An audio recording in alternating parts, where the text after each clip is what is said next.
Good morning everyone and welcome to another vlog, and today I'm actually gonna talk about why I fast, because it's a part of my life. I know it takes minimum effort, but at the same time it takes a ton of effort, and I think it's something that I could probably share from my point of view, my experience, why I do it, how I do it, and maybe it will inspire you to do the same if it suits your lifestyle.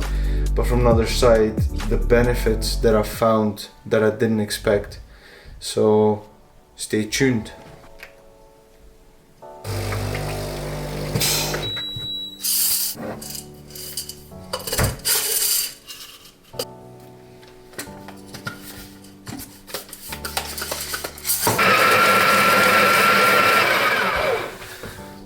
Andrew's just the best flatmate ever. He always puts my mug back into the cupboard so it's easy for me to take out. Just a great guy.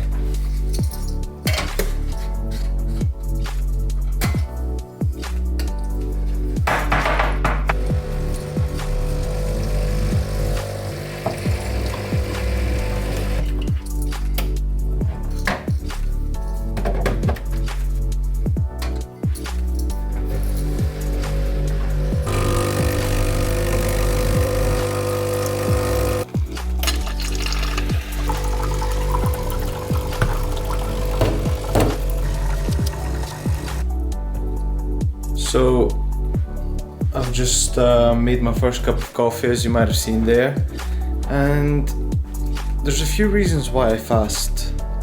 First reason is probably something a bit less complicated than you might think, and it's to do with the ease of not having to think about what to eat first thing in the morning, or what to do, or how long it'll take. And that's actually leading on to another reason, which is time. Saving some time in the morning is quite important for me, especially after a super long run. Last thing I want is to be scrambling for something to eat and just trying to make something and clean everything up. It probably saves more time in the morning than anything else that I do, because it's always more of a challenge also of thinking, what should I eat, how should I make it. At one point I was making the exact same thing every single morning, and yeah, that was another 10-15 minutes, that maybe even 20 minutes sometimes, because obviously you have to sit down and eat it. And if you don't have that consistency, if you skip a meal, if you skip breakfast once, you feel really hungry when you start looking for something to eat the whole day or the whole morning, if you're out on meetings or so on. The second reason being that I just feel clearer in the mornings. I feel a bit more motivated, and all the thoughts come to me a bit more easy, and I'm not just sitting there trying to digest food all day. There isn't that spike of sugar, because let's be honest, most of the breakfast that we would have, including oats, there's no spike of sugar first thing in the morning, which then would lead you to have cravings later on. And yeah, you're not setting yourself up to start digesting food first thing when you wake up. And I know what you might say, you need to take your protein in, and it is very important. I do agree with that. Protein is very important first thing, especially after fasting all night. But that is a sacrifice that I'm happy to make. My productivity probably is worth more than a bit of protein. The third reason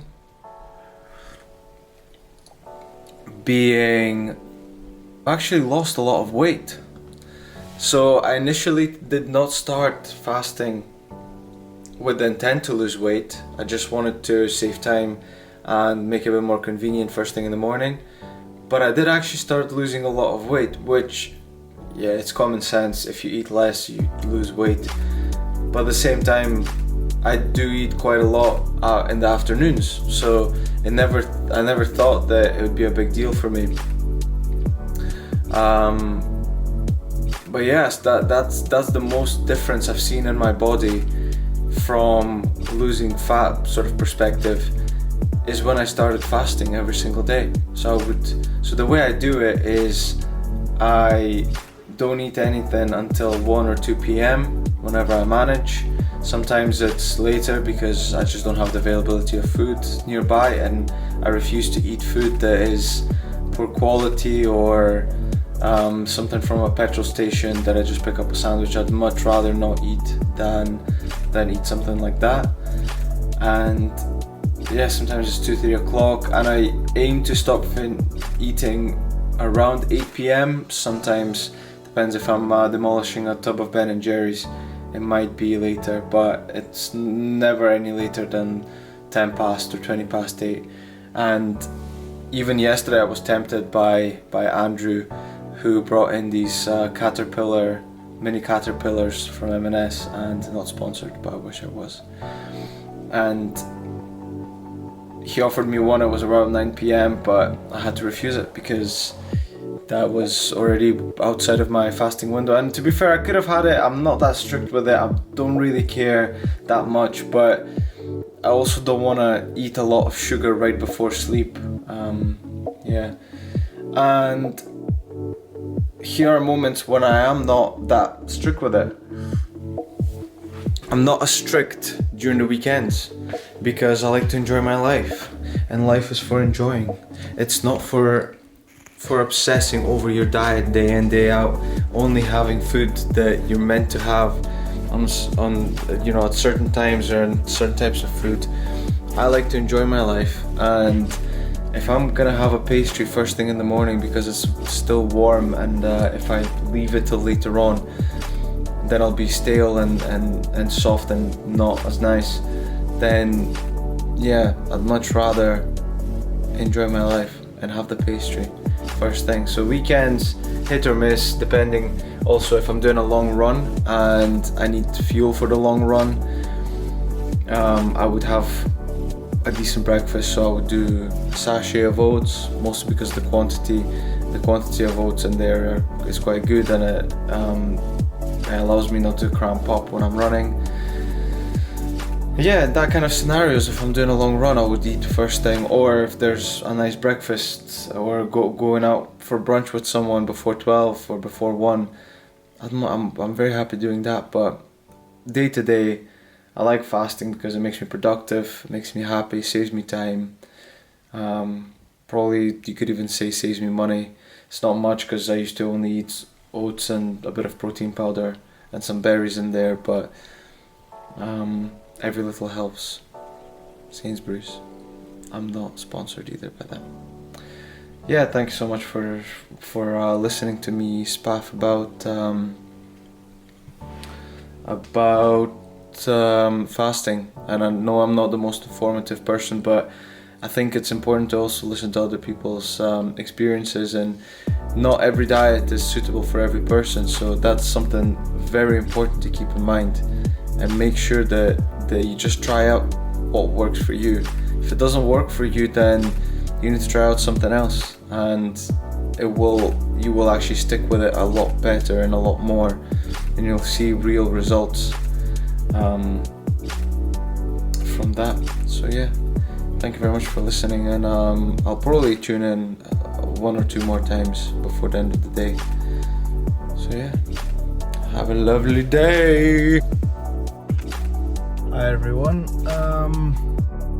I'm back this time with a review of something that I've never tried before, Huel.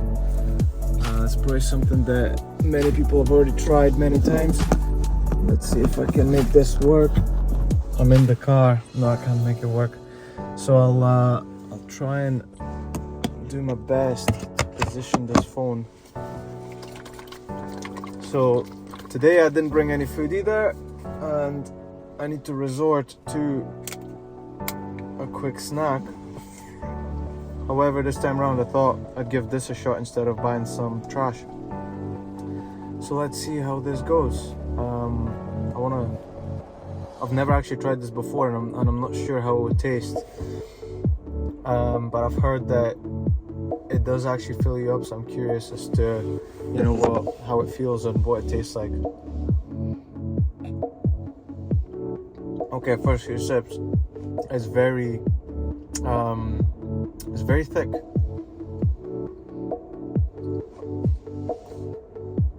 And it tastes quite good, to be fair. I'm enjoying this. It says 20 grams of protein, low sugar, 26 vitamins and minerals, and it's 400 calories for the whole thing.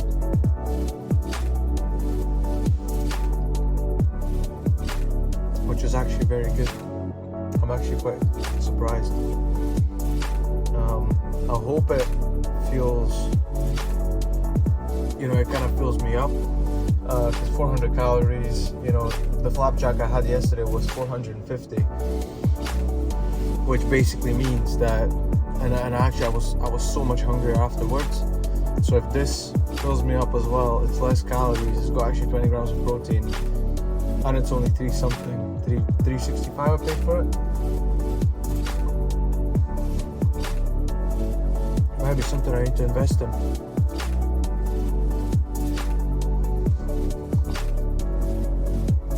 Although one thing I'd wish I had was probably more protein. If it was double the protein, it'd probably be better.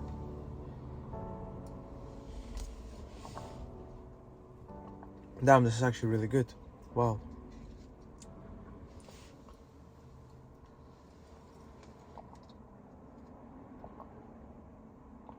Slow release carbs, omega-3s.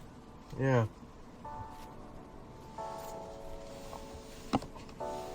Huel, if you're watching this, please sponsor me, because this is actually incredible. It's actually so thick. I probably would add some water to it to get the rest of it out. Let's see. This is not advised, but there's so much left in the bottle